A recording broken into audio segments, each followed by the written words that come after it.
Okay, let's dive in. I want to start today with something I think almost everyone listening has felt. That really deep, nagging frustration, the one that keeps coming back, where you look at someone you love, someone important, and just ask, why? Why can't they change this one thing? Mm-hmm. Such a common pain. And it's this paradox, isn't it? Because often this person, they're smart, really smart. Right. Competent, maybe successful, they can follow complicated ideas. Exactly. Sophisticated, maybe went to a good school.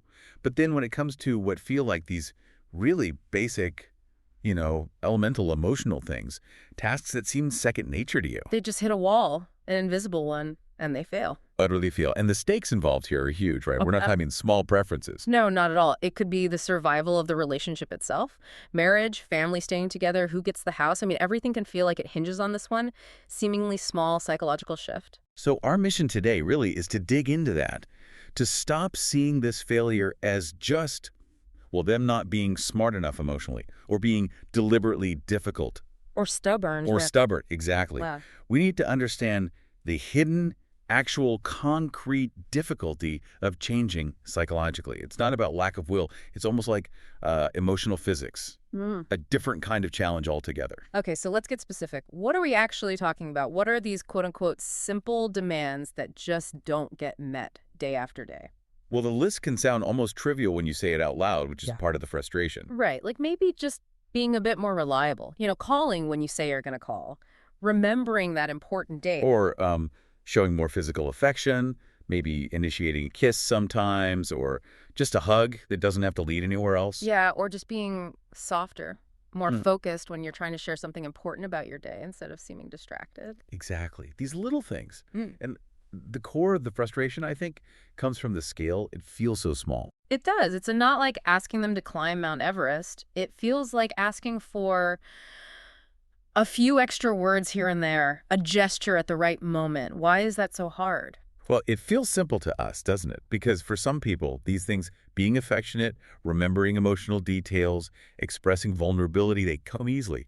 It's like mental arithmetic for someone good with numbers, or speaking fluently for someone with a knack for language. Okay. We don't struggle with that particular thing.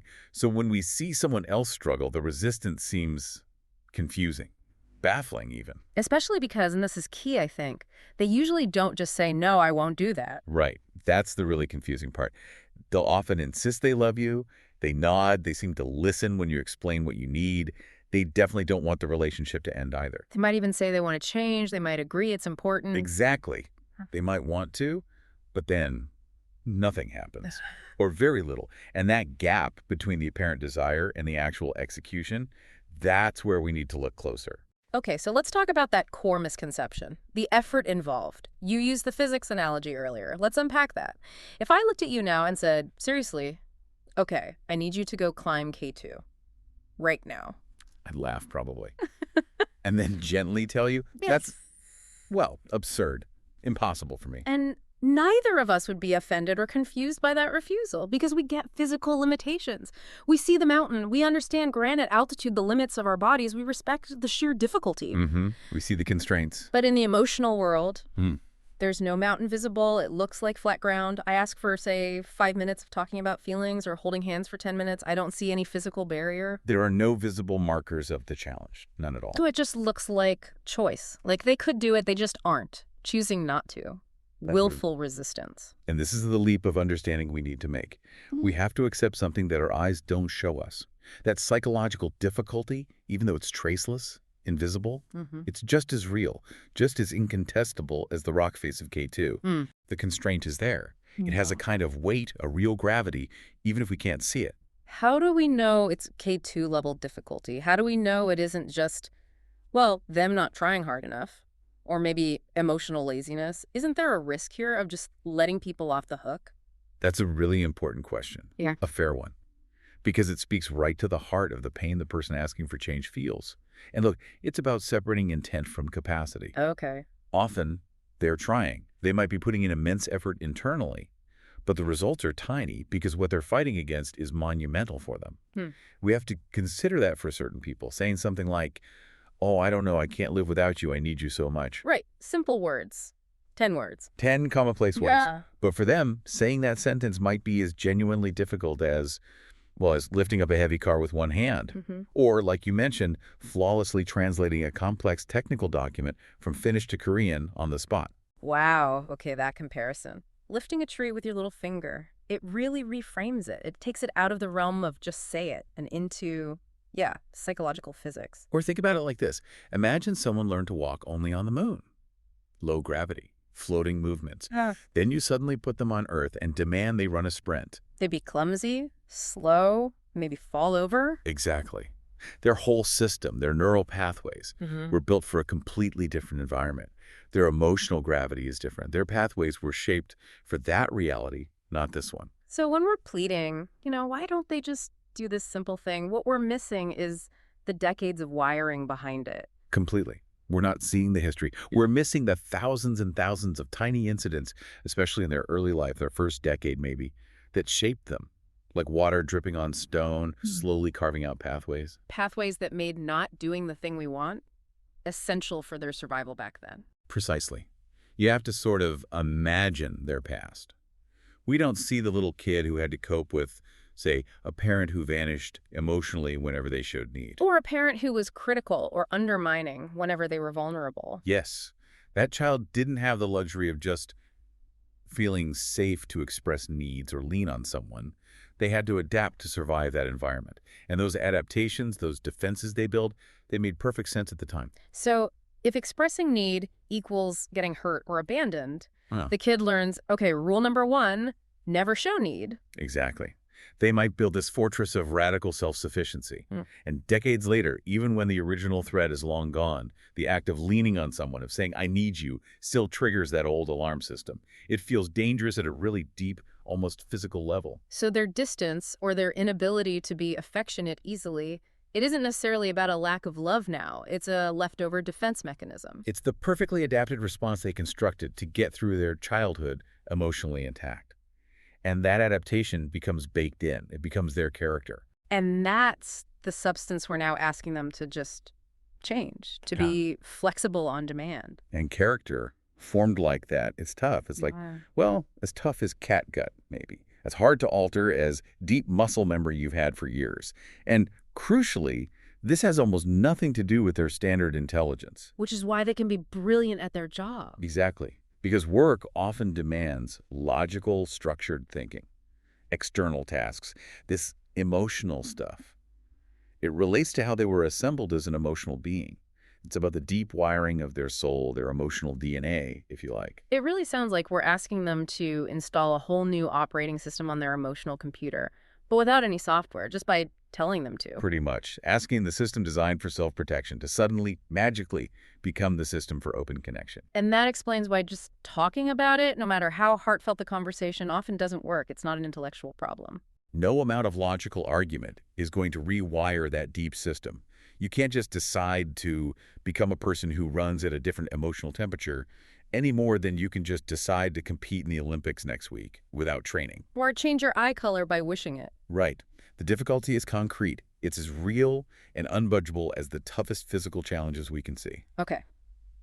So, accepting this, really taking on board that we might be facing something fundamental, something wired in. It's painful, obviously, but does it offer some kind of relief, a different path? I think it absolutely has to. The biggest source of ongoing pain often comes from misdiagnosing the problem. The relief comes when you stop interpreting their resistance as malice. As stubbornness or willfulness. Or worse, that they're doing it on purpose just because they don't care enough about you. That's the narrative that causes so much suffering. So we need to dignify the problem, give it the right scale. Yes, dignify it. Realize you haven't been struggling against something small or petty like a disagreement over chores. You're not fighting just haphazard stuff or some minor flaw in their character. They're against. You're up against the emotional equivalent of the pyramids of Giza, or trying to reverse the direction the Rhine River flows. You're facing these massive, deeply established forces, the rigidity of character formed in early life. Wow. Framing it like that, thinking that my simple request for, say, more affection is actually asking someone to reshape their entire emotional geology. it changes the feeling of the struggle completely. It has to, right? Yeah. Because to genuinely change them in the way you might be asking, Yeah. you'd literally need a time machine. Go back. Go back to those crucial early moments and give them a totally different upbringing. Consistent safety, secure attachment, emotional validation, a whole different start. And realizing that makes trying to fix it with just another chat, another explanation, it starts to look almost insulting. It's insulting to yourself, perhaps, and to the profound process of how people become who they are. We minimize the massive forces of character formation when we think a few more well-chosen words will do the trick. So the realization we need is maybe radical acceptance. This is the person. This is the emotional temperature they run at. This is their capacity. Yes. And that acceptance forces a really hard question, doesn't it? A brutal one sometimes. Can I live with this? Can I find happiness within these limits? And if the answer is no, if the relationship has to end because the gap is just too wide, Then this understanding changes the story of that ending too. If you do have to leave, please don't add to your pain by believing you were defeated by something small or by a partner who just didn't care enough. you aren't fighting laziness. No. Look at the scale of what you were attempting. You were trying, in effect, to remake a human being at their core. You were challenging the laws of psychological time and emotional space. Trying to rewire their emotional DNA with your bare hands, essentially. Exactly. Seen that way, it wasn't a failure based on minor issues. Yeah. There's actually a kind of impossible nobility, maybe even bravery, in having tried to bridge that fundamental gap. That's a powerful reframing. Well, I think the worst pain often comes from that misdiagnosis, believing it's simple choice when it's not. True psychological change at that level. It's rarely just an intellectual decision. It often bumps up against the limits set by that early life emotional gravity. You weren't fighting stubbornness, you were fighting history. The limits of human plasticity, maybe. That's a good way to put it. So here's something to maybe mull over after listening. If we really accept this idea that asking someone we love for what seems like a simple sentence of vulnerability or a small gesture of connection could be like asking them to lift a tree with one finger. What does that really teach you about the nature of character? Not just theirs, but yours too. And how might it shift your perspective on those huge, invisible, internal battles, the ones without any outward signs that you and maybe everyone around you are fighting every single day just to navigate what looks like ordinary life? Something to think about.